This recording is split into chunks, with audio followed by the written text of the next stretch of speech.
All right, the book of Nehemiah, chapter 10, verse 1. We have to go through a lot of names, so you all gonna hang with me? Put it in the comment section. We'll hang with you, Hankerson. All right, let's do this. Verse 1. So like the peeps who sealed the deal were Nehemiah, the boss man, who was the son of Hakaliah, and Zidka'ijah. Just FYI, the sealings were legit and everything. Nehemiah was basically the governor, if you catch my drift. Sariah, Azariah, Jeremiah, I won't do all the yos, Pashur, Amariah, and Malchijah, Hattush, Shebaniah, Maluk, Harim, Meremoth, and Obadiah, Daniel, Ginnethon, Baruch, Mishallam, Abijah, and Mijamim. We got Mosiah, Bilgai, and Shemaiah in the house, holding it down as the priests. And the Levites, Jeshua, aka Azan's son, Benui, straight out of Henadad's crew, and Kadmiel. And their squad, Shebaniah, Hodijah, Kalita, Peliah, Hanan, Brah, Reho, Hashai. Now, is Brah one of the names, or are you just saying that? Okay, they may just be saying that. Zakur, Sherebiah, Shebaniah. Yeah, so Brah is not one of the names. They're just adding that. Hodijah, Bani, Nu. The top influencers in the squad were Parosh, Pahath Moab, Elam, Zatu, and Bani. Buni, Asgad, Bebai, Adonijah, Bigvai, Adin. Ader, Hizkijah, Azur. Hashum, Bezai. Verse 19. Harif, Anathoth, Nabai. Magpaash, Mashallam, Hazir. Mesha, Zabil, Zadok, and Jaddua. Pelatiah, Hanan, Ananiah, or Ananiah. Hoshea, Hananiah, Hashu. Hey, what's up, my peeps, my squad? I don't know what that means. Verse 24, what kind of verse is that? Hey, what's up, my peeps, my squad? Rehum, Hashabna, Masiah, and Ahijah, Hanan, Maluk, Harim, Bana in the house. And the rest of the crew, the Levites, the priests, the gatekeepers, the singers, the helpers, and all those who had chosen to follow the law of God, along with their spouses, kids, and fam, all of them were knowledgeable and understanding. They stuck together with their squad, the VIPs, and made a serious commitment to follow God's rules, which were passed down by Moses, God's right-hand man. They agreed to totally rock all of the Lord, our awesome leader's commandments, decisions, and laws. And like we shouldn't be giving our daughters to those people from other places, and like not taking their daughters as wives for our sons either, And if the peeps around us bring their stuff to sell on the Sabbath, we shouldn't buy it from them on that day, or any holy day for that matter. Let's take a break on the seventh year and forgive everyone's debts. No more asking for money, you hear? So we decided to set rules for ourselves, like every year, we would contribute a third of a shekel to support the work of our God's house. For the awesome bread and the nonstop snacks and the never-ending barbecue, for the chill weekends, the lit parties, the sacred stuff, and for fixing up our mistakes and making things right for Israel, and for all the work that goes down in God's crib. Verse 34. So we drew lots among the priests, the Levites, and the peeps to decide who would bring the wood offering to the crib of our God, just like our ancestors used to do every year at specific times. We got to burn it up on the Lord our God's altar, you feel? It's all written in the law and stuff. And like every year, we got to take the first crops and all the fruits from our trees to the Lord's crib, We got to give up the firstborns of our kids and our animals, just like it says in the law. Don't forget about the firstborns of our herds and flocks too. We're supposed to bring them to the house of our God, to the priests who do their thing in the house of our God. Verse 37. So like we got to make sure to give the priest the best of our bread, offerings, fruits, wine, and oil. They chill at the priest's house in our crib, you know. And we should also give 1/10 of our crops to the Levites so that they can get their share in all the cities we farm in. So like the priests, whose Aaron's sons got to be chilling with the Levites when they collect tithes. And the Levites got to bring like a portion of those tithes to the house of our God, you know, to the cool chambers where we keep all the treasure. So like the kids from Israel and the Levites got to bring their offerings of corn, new wine, and oil to the chambers where all the fancy stuff for worship is kept. It's not just the priests, but also the people helping at the door and the singers too. We're all in this together, and we won't forget our place of worship, man. Nehemiah chapter 11, verse 1. So like the big shots of the people were chilling in Jerusalem, and the rest of the peeps were like, let's draw straws to see who gets to live in Jerusalem, the super sacred city, you know. And like 1 out of every 10 got to live there, while the other 9 parts got to live in different cities. And the people gave mad props to all the dudes who gladly stepped up and chose to kick it in Jerusalem. So here's the deal. They're the main peeps who lived in Jerusalem, but in the cities of Judah, everyone just kicked it in their own crib. We're talking about Israel, the priests, the Levites, the Nethinims, and the squad who came from Solomon's servants. So in Jerusalem, there were some peeps from the tribe of Judah and Benjamin. From Judah, there was Athaiah, the son of Uzziah, son of Zechariah, the son of Amariah, the son of Shethiah, the son of Mahaleel, from the tribe of Perez. Boy, he went way back with his. So that was his father, grandfather, great-grandfather, great-great-grandfather, great-great-great-grandfather. Wow. Verse 5. So like there was this dude, Messiah, right? He was the son of Baruch. Oh, Lord. You're going to do that for everybody? Who was the son of Kohelzah, who was the son of Haziah, who was the son of Adiah, who was the son of Jorib, who was the son of Zechariah, who was the son of Shaloni. In Jerusalem, there were 468 epic dudes from Perez fam holding it down. Oh, mercy. You're going to do this for everybody. Good night. I thought that was just the one person. All right, let's do it, saints. If you're going to hang in with me, just say you're going to hang in with me. Verse 7. And these are the guys from Benjamin. Salu, who's the son of Mashallam, who's the son of Joad, who's the son of Pedaiah, who's the son of Koliah, who's the son of Messiah, who's the son of Ithiel, who's the son of Jesiah. Then came Gabai and Salai, totaling 928. So like Joel, Zichri's kid, was in charge around there, you know, and Judah, Sanua's son, was like second in command in the city. The squad of priests be like Jediah, Jorib's son, and Jachin holding it down. Sariah, speaking of Hilkiah, who was the son of Mashallam, who was the son of Zadok, who was the son of Marioth, who was the son of Ahitub, totally rocked as the boss of God's crib. There were like 822 of their fellow peeps who were doing the work in the house, you know. And among them was Adiah, the son of Jeroham, who was the son of Peliah, who was the son of Amzai, who was the son of Zechariah, who was the son of Pashur, who was the son of Malchiah. And his squad main fam, 242 in total, and Amashai, the son of Azareel, who was the offspring of Ahasiah, the descendant of Meshillemoth, the descendant of Emer. Verse 14. And their squad, very strong warriors, 128 of them, with Zabdiel as their boss, who's the son of one of the OGs. And there were even more Levites like Shemaiah, the dope son of Hashub, who came from a long line of legends, Azrikam, Hashabiah, and Buni straight up.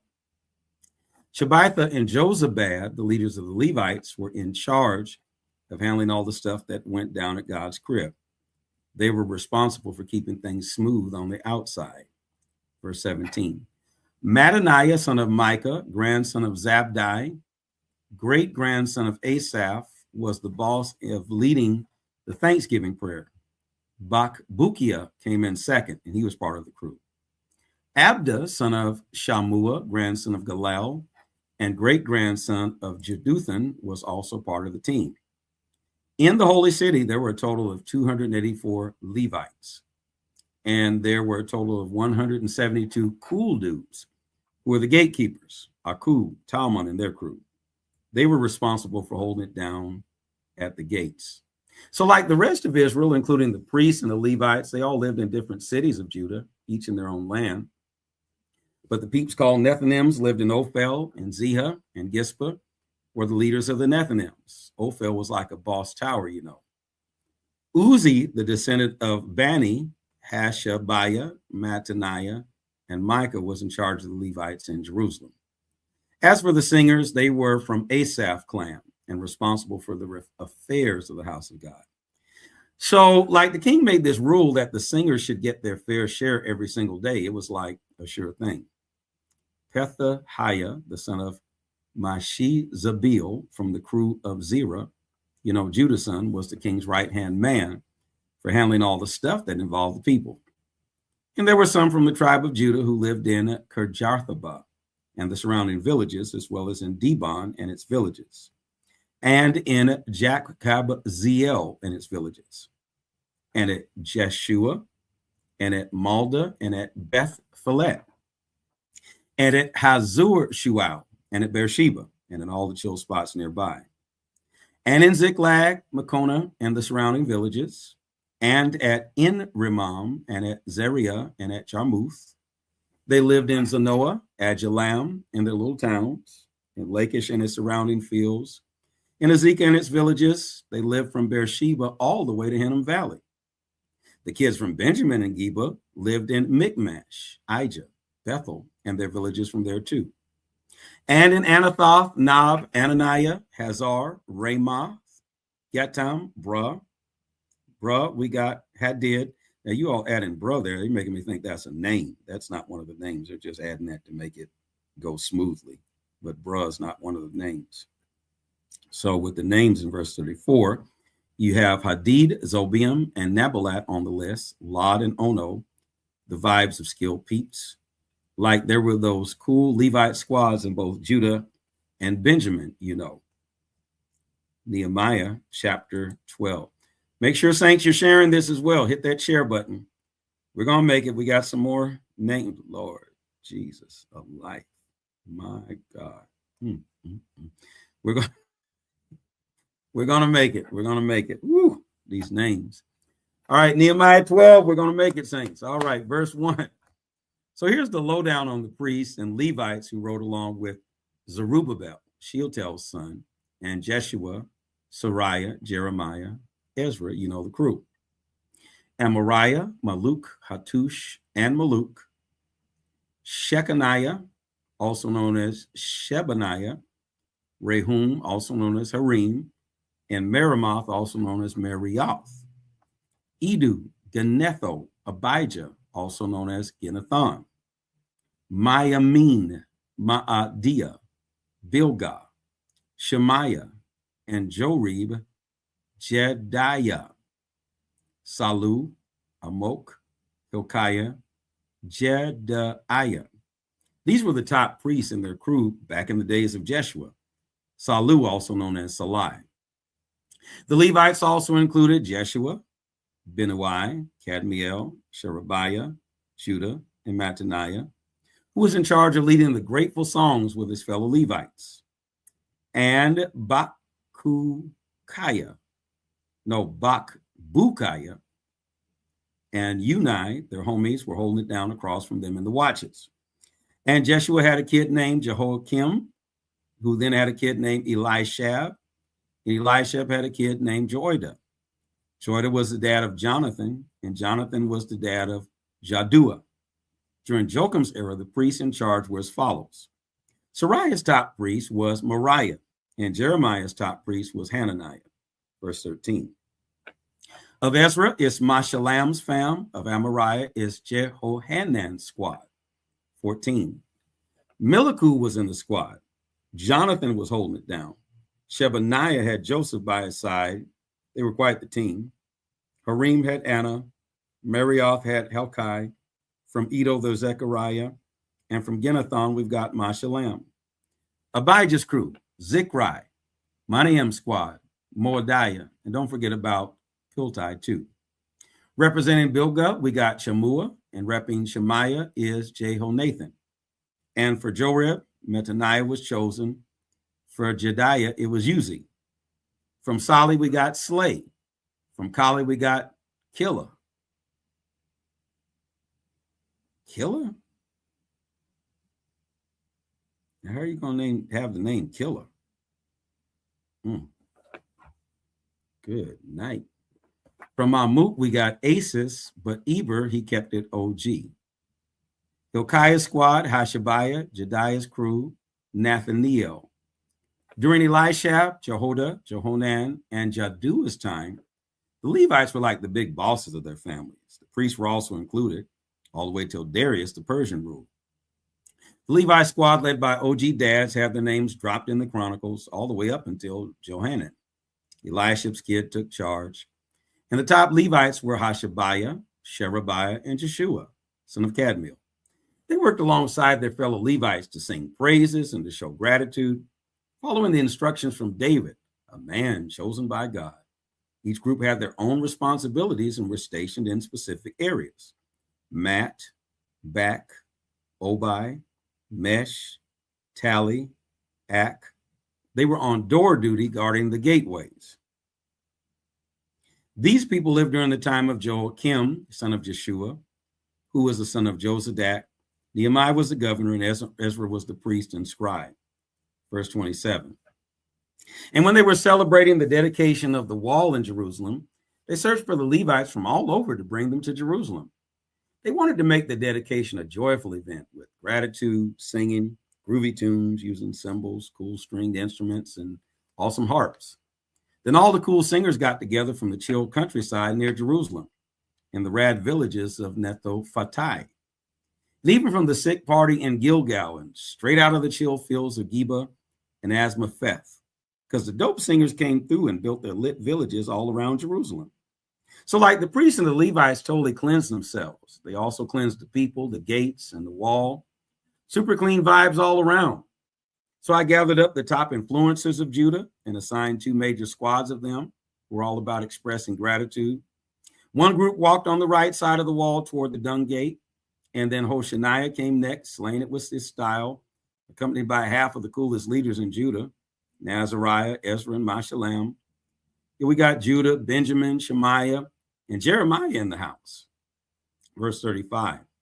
And there were some cool priest sons rocking trumpets, like Zechariah, the son of Jonathan, who was the son of Shemaiah, who was the son of, we're going to do this again, and Mattaniah, who was the son of Micaiah, who was the son of Zakur, who was the son of Asaph.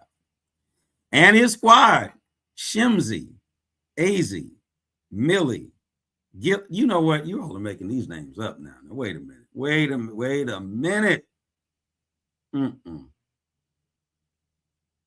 Verse 36, Shimzi, Azi, Millie, Gilly, Mai, Neth, and Judah, Hanani. Oh, those were the musicians with the sick beats of David the OG, and Ezra the wordsmith leading the way. Then they headed towards the fountain gate, which was opposite them. They climbed up the stairs of the city of David, by the way, all the way to the water gate on the east side, passing by the house of David. Then the rest of the peeps who were grateful joined in and went opposite them, with me following behind. Half of the squad stayed on the wall from beyond the tower of the furnaces all the way to the broad wall. And from up by the Ephraim gate and up by the old gate and up by the fish gate and toward the tower of Hananiel and the tower of Mia all the way to the sheep gate. They just stopped at the prison gate. So there were these 2 squads of people giving thanks in the house of God, and I was there too, along with half of the leaders that were with me. Verse 41.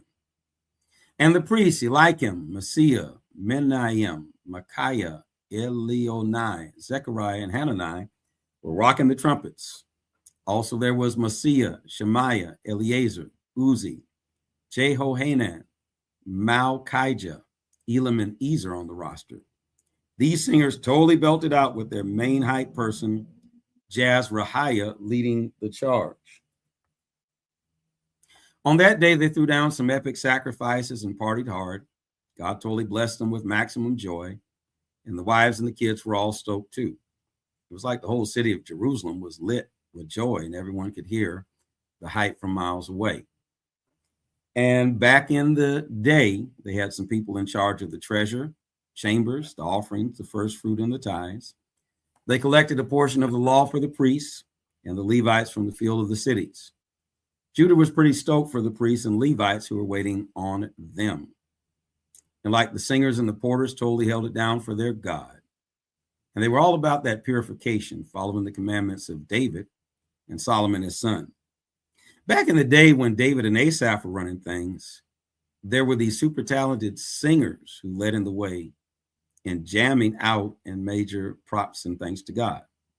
And during the time of Zerubbabel and Nehemiah, all of Israel made sure to give their fair share to the singers and the gatekeepers every single day. They set aside sacred offerings for the Levites, and the Levites in turn offered them to the descendants of Aaron. Final chapter, Nehemiah chapter 13. So on that day, they were reading from the book of Moses in front of all the people. And they discovered something pretty major written there. It said that the Ammonites and the Moabites were forbidden from entering the assembly of God forever. Those were their cousins. They didn't even give the Israelites any food or water. Instead, they paid Balaam to curse them. But guess what? Our God totally flipped the script and turned that curse into a legit blessing. So like when they got the memo about the law, they were like, peace out, and totally split from the mixed crowd in Israel. So like this priest dude named Elisha was in charge of the room in God's house. And get this, he was total BFFs with Tobiah. Can you believe it? That same Tobiah from the beginning of this book. So you got to watch people.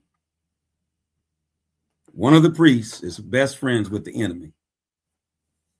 Because as far as what we've read here in Nehemiah, Tobiah was related to somebody really big. So you always have someone that is the weakest link and undermines everything, trying to be friends with somebody because they're big. Can you believe it? Here it says it here. Like he had a super important position in everything, overseeing everything and all that. So he made this super room, cool room with all the essentials for the Levites, singers, and porters to chillax. In there, they kept the meat, offerings, frankincense, vessels, and also gave the tithe of corn, new wine, and oil. Oh, don't forget about the offerings from the priests as commanded. It was the ultimate hangout spot. But during this whole time, I wasn't in Jerusalem. I was in the 32nd year of King Artaxerxes of Babylon that I finally went to see the king. Artaxerxes of Babylon. Okay, it's not the Babylonian Empire, it's the Persian Empire, but he's living in Babylon. After waiting for a while, I managed to get permission from the king. I had to really plead for it. So I went to Jerusalem and found out about the messed up thing Elisha did by making a room for Tobiah in the sacred space of God's house. The same man that had tried to fight them walls being built up, this person, Elisha, is going to build a man a room in the temple. Verse 8, and I was extremely upset. So I kicked Tobiah's belongings out of the room. Good for you, Nehemiah. So I told them what to do, and they totally cleaned out the rooms and stuff. And then I brought back all the cool stuff from God's crib, like the food and the nice smelling stuff. So I noticed that the Levites didn't get their fair share because both the Levites and singers who were doing thing had gone off to their own farms.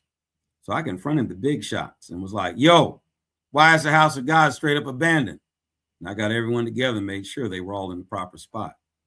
So all of Judah brought their tenth of crops, the new wine, and the oil in the storage places. 13. So I appointed Shelemiah the priest, Zadok the scribe, and Pedaiah from the Levites as the money managers. And Hanan, the son of Zakur, the son of Mattaniah, was right there beside them because they were known to be trustworthy and responsible. It was their job to distribute resources to their fellow brethren. God, please don't forget about me when it comes to this. And please don't erase the dope things I've done for the crib of my God and all the cool stuff I've been handling there. So like back in the day, I saw people in Judah just doing their thing, you know, treading wine presses and bringing in sheaves and loading up donkeys. And get this, they were also bringing in wine, grapes, figs, and all sort of stuff into Jerusalem on the Sabbath day. It was like a whole production, but dude, I wasn't about it. I straight up called them out on that day, and they were selling all that food. There were these cool dudes from Tyre who were living there, hustling with their fishing skills and selling all kinds of stuff to the peeps of Judah and Jerusalem, even on the day of rest. So I confronted the popular kids of Judah and was like, yo, what's up with this messed up thing you're doing? Straight up disrespecting the Sabbath day? Didn't your ancestors do the same thing? Didn't our God bring all this bad stuff on us in the city? And now you're making Israel even more upset by disrespecting the Sabbath. Seriously? Verse 19, like this thing happened, right? So when the sun was setting on the last day of the week, I was like, yo, let's close the gates. And I made sure nobody opened them until the day of rest.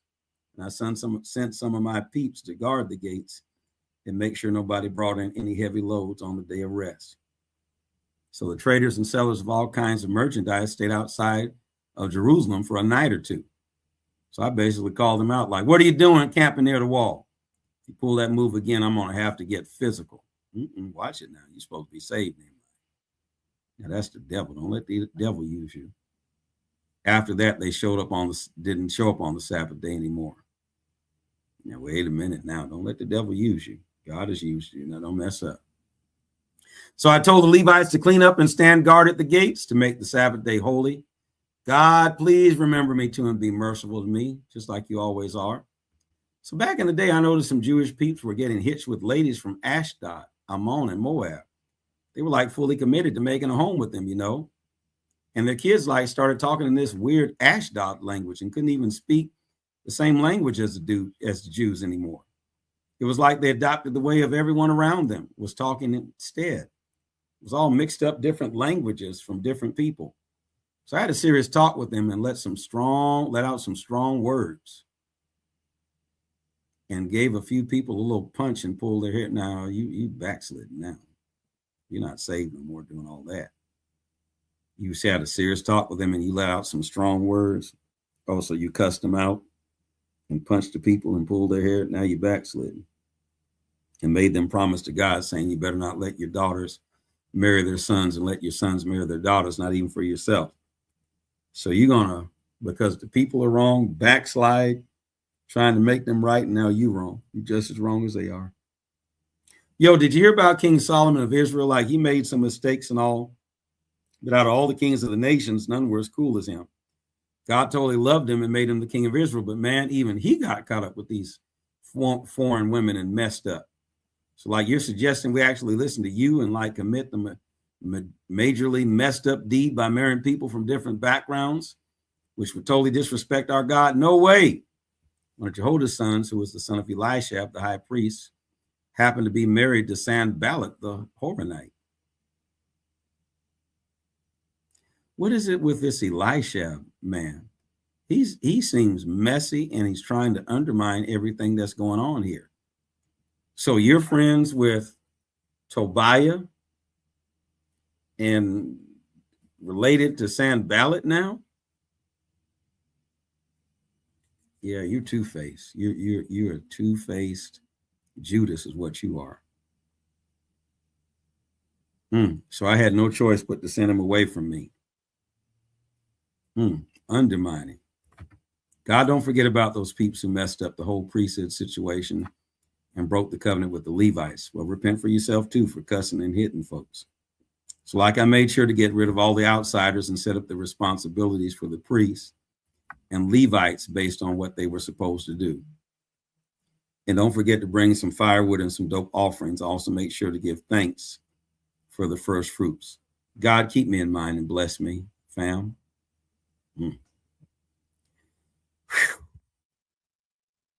It's a lot to digest. Well, put in the comment section, this is the word of the Lord. Follow, like, and subscribe. Hit that arrow at the bottom of the screen and share this video. Shall we pray? Lord, that's a whole lot to digest. Now, this man went through naming all these names, taking all this time to go back in all these genealogies. And that's going on.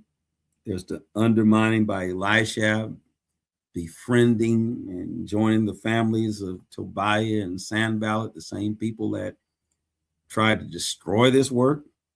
So you have somebody that's a double agent, two-faced. You have Nehemiah supposed to be standing for what's right, but he's been in Persia so long till he's lost his sanctity and dignity as a leader.